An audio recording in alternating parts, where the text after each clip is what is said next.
There should be equal opportunities for both rich and the poor. जब हम sentence पढ़े तो यहाँ पे एक चीज़ पता चल रहा है कि there should be equal opportunities, ठीक है, अपॉर्चुनिटीज होना चाहिए फॉर बोथ, किसके लिए, अगर द पुअर की बात करें, ठीक है, पुअर मीन्स कि जितने भी गरीब जो है, जो कम्युनिटी है उनके लिए, तो कहीं ना कहीं बात यहाँ पे होगी रिच की अगर बात करते हो तो यहाँ भी एक पूरी की पूरी कम्युनिटी की बात की गई है।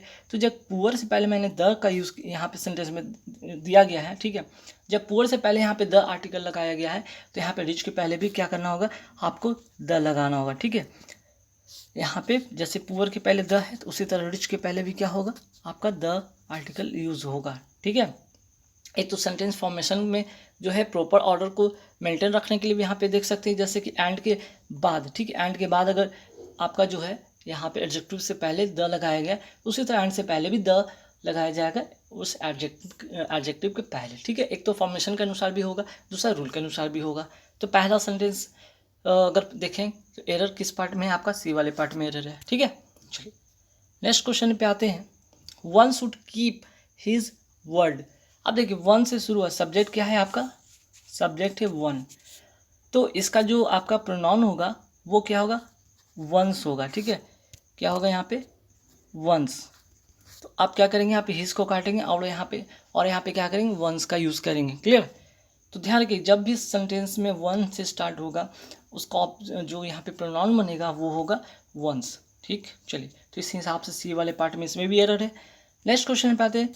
देखिए ये जो क्वेश्चन है काफ़ी इंपॉर्टेंट है, ये वेरी वेरी इंपॉर्टेंट, आप नोट कर लीजिए क्योंकि इसमें काफ़ी सारे मैं रूल बताने वाला हूँ, ध्यान रखिएगा।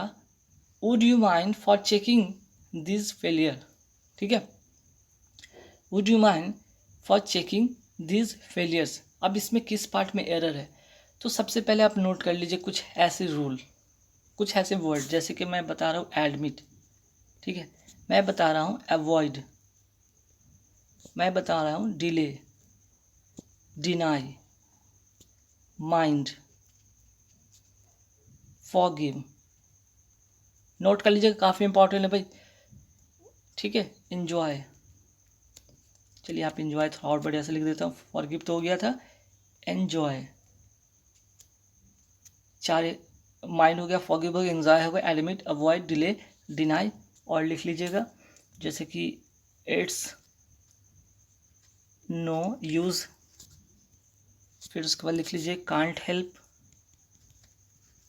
फिर लिख लीजिएगा आप इट्स नो गुड, ठीक है। तो जितने भी यहाँ पे मैं वर्ड बताया, mind, forgive, enjoy, admit, avoid, delay, deny, it's no use, can't help, it's no good, ठीक है। तो जितने भी आपको मैं वर्ड बताया इन सभी के बाद, इसके बाद क्या आना चाहिए, वर्ब का सीधे फोर्थ फॉर्म आना चाहिए, ठीक है। इसके बाद सीधे वर्ब का फोर्थ फॉर्म आना चाहिए, तो यहाँ पे फॉर नहीं होगा, ठीक है। यहाँ पे क्या होगा, आपको फॉर हटाना होगा क्योंकि इसके जस्ट बाद हम क्या लगाते हैं, वर्ब का फोर्थ फॉर्म लगाते हैं, तो चेकिंग सही है, ठीक है। तो आप फोर हटा देंगे और जब भी ऐसे वर्ड आपको दिखेंगे माइंड, फॉरगिव, इनके बाद जस्ट बाद आपको वर्ब का फोर्थ फॉर्म लगाना होगा, क्लियर। चलिए नेक्स्ट क्वेश्चन पे आते हैं। नेक्स्ट क्वेश्चन क्या, I have resigned for my post, I have resigned for my post, यहाँ पे किस पार्ट में एरर होगा, तो आपको यहाँ पे जो करना होगा प्रीपोजिशन यहाँ पे फॉर हटाना होगा, ठीक है। पार्ट बी में एरर है, रिजाइंड फ्रॉम होता है, ठीक है, प्रीपोजिशन की अगर हम बात करते हैं तो रिजाइंड फ्रॉम होता है, ठीक है, ये करेक्ट होगा, आपको फॉर हटाना होगा, ठीक। अब आते हैं next question, Sunil is far superior then Rohit in maths, ठीक। अब इसमें किस पार्ट में एरर होगा, तो देखिए Sunil is far superior, superior के साथ हम क्या लगाते हैं, दैन का यूज़ नहीं करते हैं, सुपीरियर के साथ हम क्या करते हैं, टू का यूज़ करते हैं। तो आपका फिफ्थ जो क्वेश्चन है उसमें किस पार्ट में एरर हो गया, बी वाले पार्ट में एरर है, ठीक है। सुपीरियर हो, इन्फीरियर हो, ठीक है, या प्रायर हो, इस तरह के जो वर्ड दिखेंगे उनके साथ हमेशा आप क्या लगाएंगे, टू प्रीपोजिशन लगाएंगे यहाँ पे, ठीक है, टू लगाएंगे ना कि दैन लगाएंगे। चलिए नेक्स्ट क्वेश्चन क्या है, नेक्स्ट क्वेश्चन में है each of the two drafts, ठीक है, टू ड्राफ्ट सही है, वह हैंड रिटन नोइर। अब यहाँ पे जैसे ही देखें ईच से सेंटेंस स्टार्ट हो रहा है, ईच से सेंटेंस स्टार्ट होगा, ईच हो गया, एवरी हो गया, ठीक है, समबडी हो गया, समवन हो गया, नोबडी हो गया, नोवन हो गया, ऐसे जितने भी वर्ड दिखेंगे स्टार्ट में, सेंटेंस के स्टार्ट में, ये होते हैं सिंगुलर कहलाते हैं, ठीक है। और सिंगुलर के साथ हम कभी भी प्लूरल वर्ब का यूज़ नहीं करते हैं, हम क्या करते हैं, सिंगुलर सब्जेक्ट का यूज़ करते हैं, मीन्स कि इच के साथ वॉज होगा इसका वर्ब, ठीक है। चलिए नेक्स्ट क्वेश्चन पे आते हैं। Next question, he was watching television when his friend had arrived. देखिए यहाँ पे पास्ट की दो घटना हो रहा है, यहाँ पे वॉज से पता चल रहा है और यहाँ पे हैड से पता चल रहा है। हैड अराइव दोनों से यहाँ पे देख सकते हैं कि दोनों पास्ट की दो घटनाएं हैं। तो क्या यहाँ पे चेंज होगा, ध्यान रखिए। पास्ट की दो घटना में एक चीज़ इंपॉर्टेंट होता है, वो क्या होता है, ही वॉज वॉचिंग टेलीविज़न, वो टीवी देख रहा था, ठीक है, वो टीवी देख रहा था। और उसके बाद क्या है, when his friend had arrive. तो देखिए ये क्या होता है, ये तो काम चालू था, ठीक है, ये तो यहाँ पे काम चालू था उस समय, मीन्स कि पास्ट में ये काम चल रहा था, उसी समय कोई घटना घटती है, उसी समय कोई घटना घटी। और प्रेजेंट मीन्स सॉरी पास्ट में जो काम हो रहा था, ठीक है, पास्ट में जो काम हो रहा था वो तो आपका जो होगा पास्ट कॉन्टिन्यूस में होगा, ये सही है, पास्ट कॉन्टिन्यूस में होगा, सही है। लेकिन जो घटना घटी ना, ये पास्ट, यहाँ पे पास्ट इंडेफिनिट में होगा, क्या होगा, पास्ट इंडेफिनिट में ये होगा, तो आपको हैड हटाना होगा। व्हेन हिज फ्रेंड अराइव्ड, ठीक है, पास्ट इंडेफिनिट करना होगा। तो पास्ट की दो घटना, एक तो जो जारी था वो तो आपका पास्ट कंटिन्यूस में होगा, उसी जब जो घटना हो रहा था, मीन्स जो चीज़ जारी था, जो काम आप कर रहे थे उसी दरमियान अगर आपके सामने कोई दूसरी घटना होता है तो वो पास्ट में होता है, और जो आप काम कर रहे थे वो पास्ट कंटिन्यूस में होता है, बस इतना ध्यान रखिएगा, ठीक है। चलिए अब आते हैं फिलर में, फटाफट देखते हैं। देखिए अभी मैंने एक रूल बताया था, कि admit, avoid, delay, detest, enjoy, forgive, mind, इन सभी के साथ क्या आता है, वर्ब का फोर्थ फॉर्म आता है। इनके बाद जस्ट बाद क्या आता है, वर्ब का फोर्थ फॉर्म आता है।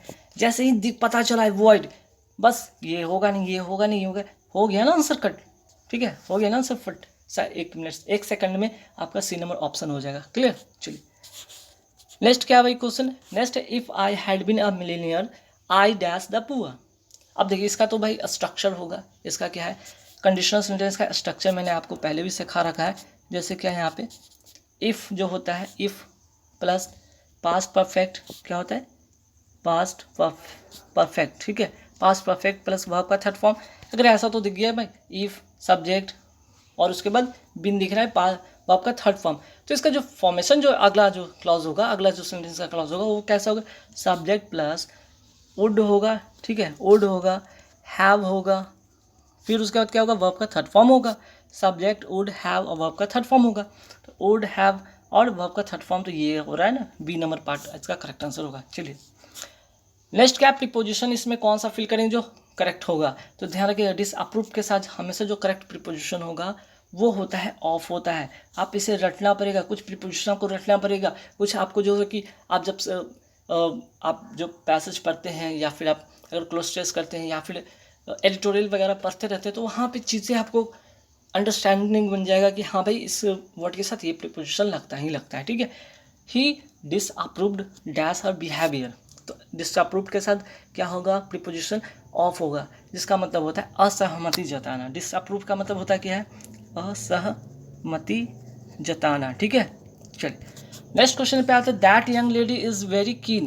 कीन के साथ क्या लगेगा, ध्यान रखिए, कीन के साथ बहुत ही इंपॉर्टेंट है, वेरी वेरी इंपॉर्टेंट है, आप नोट कर लीजिए। पहले मैं आपको यहाँ पे बताऊँगा कीन के साथ क्या लगेगा, तो ये एक तो कीन ऑन अगर होगा तब इसके साथ क्या होगा, वर्ब में आईएनजी वाला वर्ड इसके बाद वर्ड आएगा। अगर कीन प्लस टू रहे तो इसके बाद वर्ब का फर्स्ट फॉर्म होगा, तो कीन के बाद तो टू है नहीं, यहाँ पे टू तो है नहीं, हालांकि रूल होता है, ये भी रूल अपने आप में सही, दोनों रूल सही है, लेकिन आप चेक करेंगे टू तो है नहीं, यहाँ पे टू नहीं, हाँ। इसके बाद देखेंगे वर्ब का फर्स्ट फॉर्म, या तो वर्ब का फोर्थ फॉर्म में, वर्ब का आईएनजी वाला फॉर्म है, वर्ब का आईएनजी वाला फॉर्म है, इसके साथ क्या लगता है, ऑन होता है, यहाँ पे हम ऑन करेंगे, ठीक है, तो आंसर हो जाएगा डी नंबर ऑप्शन, ठीक है। चलिए नेक्स्ट है, I can not do this work now as I have other matters to attend dash. तो देखिए अटेंड के साथ आपको यहाँ पे क्या करना होगा, टू लगाना होगा, ठीक है। एक तो पहले आप नोट कर लीजिए, अटेंड के साथ होता है प्लस टू, एक अटेंड के साथ एक और भी होता है, ठीक है। अटेंड के साथ आप एक चीज़ और नोट करेंगे, वो क्या करेंगे, अटेंड ऑन, ठीक है, अटेंड ऑन। तो अटेंड ऑन का मतलब क्या होता है, अटेंड ऑन का मतलब होता है सेवा करना, अटेंड ऑन मतलब सेवा करना, और अटेंड टू का मतलब नोट कर लीजिए, अटेंड टू का मतलब होता है किसी काम पर ध्यान केंद्रित करना, ठीक है, काम पर ध्यान केंद्रित करना, ठीक है, केंद्रित करना। तो देखिए यहाँ पे क्या हो रहा है, I can not do this work, यहाँ पे तो काम ही तो हो रहा है ना, और उस काम पर क्या हो रहा है, यहाँ पे चूंकि I have other matters to attend for, मैं जिस काम को नहीं कर सकती क्योंकि मेरा काम है, मेरा कोई और दूसरे काम पर ध्यान केंद्रित है, ठीक है। तो यहाँ जो करेक्ट आंसर होगा वो होगा ए नंबर आंसर। चलिए अब आते हैं फटाफट साइनोनिम पे आते हैं, सिनोनिम पे आते हैं, फटाफट देख लेते हैं कि बेनिफिशियल का मतलब होता है क्या। बेनिफिशियल का मतलब होता है लाभदायक, नोट कर लीजिएगा, लाभदायक, लाभदायक। अब इसका जो साइनो होगा वो क्या होगा, एडमायर्ड होगा, केयरिंग होगा, जनरस होगा, हेल्पफुल होगा। तो पता चल रहा है कि हेल्पफुल होगा, हेल्पफुल का मतलब भी होता है लाभदायक, ठीक है। चलिए नेक्स्ट क्वेश्चन आते हैं, अस्ट्रेंज। अस्ट्रेंज का मतलब क्या होता है, दुर्गंध होता है। अस्ट्रेंज का मतलब होता है दुर्गंध, दुर्गंध का जो होता है इसका जो साइनो होगा वो होगा स्टिंग, स्टिंग का मतलब भी होता है दुर्गंध, ठीक है। बाकी फ्रेग्रेंस की बात करें, एरोमा का मतलब होता है सुगंध। स्मेल में पॉजिटिव सेंस में गुड स्मेल की ही बात होती है, या बैड स्मेल भी हो सकता है, खैर। लेकिन यहाँ पर अगर बात करें दुर्गंध का तो स्टिंग होगा। चलिए आगे नेक्स्ट बात करते हैं किंडल। किंडल का मतलब क्या होता है भाई, किंडल, किंडल का मतलब होता है यहाँ पे भड़काना। किंडल का मतलब होता है भड़काना, भड़काना। तो इसका जो होगा साइनो होगा इग्नाइट। इग्नाइट का मतलब होता है भड़काना या फिर आग लगाना, ऐसे सेंस में होते हैं। अच्छा इसका नोट अगर मैंने, ड्यूंडल बहुत बार एसएससी के एग्जाम में पूछा जाता है, ड्यूंडल वर्ड। ड्यूंडल का मतलब क्या होता है, कमी आना, ठीक है, कमी आना, किसी चीज़ में कमी आना, नोट कर लीजिएगा। ठीक, अब आते हैं फटाफट देखते हैं एंटोनिम। एंटोनिम में सबसे पहले हम बात करेंगे लुफ्टी। लुफ्टी का मतलब होता है ऊंचा, लुफ्टी का मतलब होता है ऊंचा, ठीक है। तो इसका जो साइनो होगा वो क्या होगा, लो, ठीक है, लो मीन्स नीचा, ठीक है। हालांकि इसका मीनिंग जाना चाहते हो, स्विफ्ट भी बहुत बड़े एग्जाम में पूछा जाता है, तो स्विफ्ट मतलब तेज होता है, ठीक है। चलिए रिजिड की बात करते हैं। रिजिड का मतलब क्या होता है, कठोर। रिजिड का मतलब होता है कठोर। तो कठोर का जो अपोजिट होगा, ठीक है, वो क्या होगा, फ्लेक्सिबल, ठीक है। फ्लेक्सिबल का मतलब क्या होगा, कठोर का मुलायम होगा यहाँ पे, ठीक है। और यहाँ पे एंटो था ना, जैसे ऊंचा का हो जाएगा यहाँ पे नीचा। चलिए नेक्स्ट पे आते हैं। नेक्स्ट क्वेश्चन क्या है भाई, फॉरगिव। फॉरगिव का मतलब क्या होता है, क्षमा करना। तो फॉरगिव का अपोजिट क्या होगा, पनिश, सजा देना। इसका मतलब अगर क्षमा करना होता होगा, इसका मतलब क्या होगा, क्षमा करना। क्षमा करना का अपोजिट क्या होगा, सजा देना, सजा देना, ठीक है। चलिए नेक्स्ट क्वेश्चन पे आते हैं, इडियम फ्रेज। बहुत इंपॉर्टेंट क्वेश्चन है इडियम फ्रेज। मैंने इस पर एक आपको वीडियो बना था जिसमें ट्रिक बेसिस था, लेकिन हालांकि कई बार ऐसे भी होंगे क्वेश्चन जो कि बिना ट्रिक पर काम करेंगे, वो आपको क्या होगा, अंडरस्टैंडिंग पर समझ में आएगी। जैसे कि यहाँ पे देख सकते हैं, no one talk about his, कोई भी उससे बात नहीं करता है, ठीक है, because he is regarded as the black sheep. इसी ब्लैक शिप के बारे में बताना है, ये ब्लैक शिप का इडियम आपको बताना है, इडियम फ्रेज इसका होता क्या है। तो देखिए इसका इडियम जो होगा, द ब्लैक शिप का मतलब होगा the one with bad reputation, the one with bad reputation. इसलिए ना बात नहीं करता क्योंकि उसका जो है रेपुटेशन कैसा है, बैड है। रेपुटेशन कैसा है, ब्लैक शिप है, ब्लैक शिप, ब्लैक शिप है, ठीक है। और ऐसे भी अगर देख सकते हैं यहाँ पे, अगर ब्लैक शिप से होता है कि बैड सेंस में, नेगेटिव सेंस में, ठीक है। तो यहाँ पे आप इसको याद रखेंगे कि द ब्लैक शिप का मतलब होता है बैड रेपुटेशन से सेंस में होता है, ठीक है। चलिए नेक्स्ट पे आते हैं, आई had to pay through my knows. इसका जो आपको बताना है इडियम्स किसका बताना है, pay through my nose, I had to dash for the concert ticket. अब देखिए I have to pay through nose my for the concert ticket. Ticket के लिए क्या आप करते हैं, टिकट के लिए आप ऑल द मनी थोड़ी करते हैं, पे नो मनी तो बिल्कुल नहीं, लिटिल मनी भी नहीं, बल्कि ये ह्यूज सम। आप कंसर्ट टिकट लेते हैं, जब आप किसी मैच को देखने के लिए कोई टिकट लेते हैं तो उसमें क्या करना पड़ता है आपको, a huge sum of money, a huge पे आपको करना पड़ता है, ठीक है। चलिए नेक्स्ट आते हैं 28 पे की, एक कॉक एंड बुल स्टोरी। एक कॉक एंड बुल स्टोरी का मतलब होता है एक ऐसा स्टोरी जिसपे आप विश्वास नहीं कर सकते हो, या बकवास स्टोरी कह सकते हो, ठीक है। इसका जो करेक्ट आंसर होगा वो होगा डी, ठीक है। चलिए नेक्स्ट क्वेश्चन पे आते हैं, यहाँ पे अल्टरनेटिव्स है, डायरेक्शन के अल्टरनेटिव्स बताना है आपको, इसका क्या होगा। मीन्स कि वन वर्ड सब्स्टिट्यूशन के तौर पे यहाँ पे यूज़ कर सकते हैं। जैसे कि story told to illustrate a moral spiritual truth.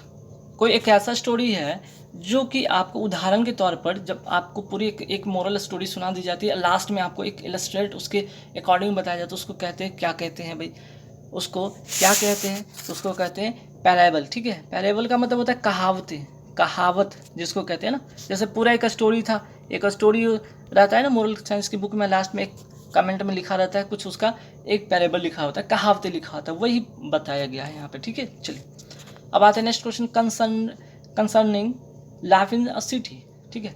Concerning life in a city, अब लाइफ और सिटी की बात की गई है, तो यहाँ पे क्या होगा, अर्बन होगा, ठीक है। चूँकि अर्बन का मतलब होता है शहरी या शहर से संबंधित, रूरल का मतलब गांव से संबंधित होता है, ठीक है, गांव से संबंधित होता है। और ट्रैवल का मतलब क्या होता है, आदिवासी से संबंधित होता है, आदिवासी से संबंधित होता है। और राशियल का मतलब आपको पता होना चाहिए, जाति संबंधी होता है, ठीक है, जाति संबंधी होता है, ठीक है।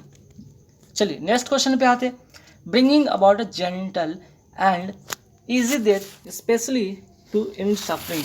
अब bringing about gentle and easy death, easy death का मतलब क्या होता है, यूथैनेसिया होता है, यूथनेशिया, ठीक है, यूथनेशिया जिसको कहते हैं, इथेंसिया कहते हैं। इथेंसिया का मतलब होता है क्या, इच्छा मृत्यु, इच्छा मृत्यु मीन्स कि अपनी इच्छा से मृत्यु कहते हैं, इथेंसिया, ठीक है। Bringing about a gentle and easy death specially to end suffering, ठीक है। अगर आप कोई कष्ट से, कोई पीड़ा से जूझ रहे हो और आपको लगता है कि नहीं मुझसे अब ये कष्ट नहीं बर्दाश्त हो सकता, मुझसे ये चीज़ है नहीं हो रही है, तो आप इच्छा मृत्यु भी आप ले सकते हैं। हालांकि ये चीज़ भारत में तो नहीं है, ठीक है, बाकी दूसरे कंट्री जैसे यूएसए में ये चीज़ है, ठीक।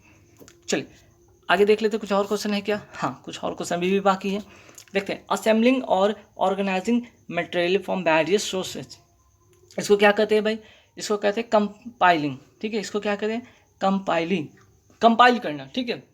जिससे असेंबल और organizing material from various sources, अलग अलग सोर्सेज से चीज़ें आ रहे हैं, ठीक है, अलग अलग सोर्सेज से चीज़ें आ रहे हैं, इसको क्या करें, एक जगह असेंबल कर देना, इसको कहते हैं कंपाइलिंग भी कहते हैं। चलिए, a reference book in which word with similar meaning are group together, इसको क्या कहते हैं, इसको कहते हैं आपको थीसोरस कहते हैं, इसको कहते हैं, क्या कहते हैं, थीसोरस, ठीक है, याद रखिएगा।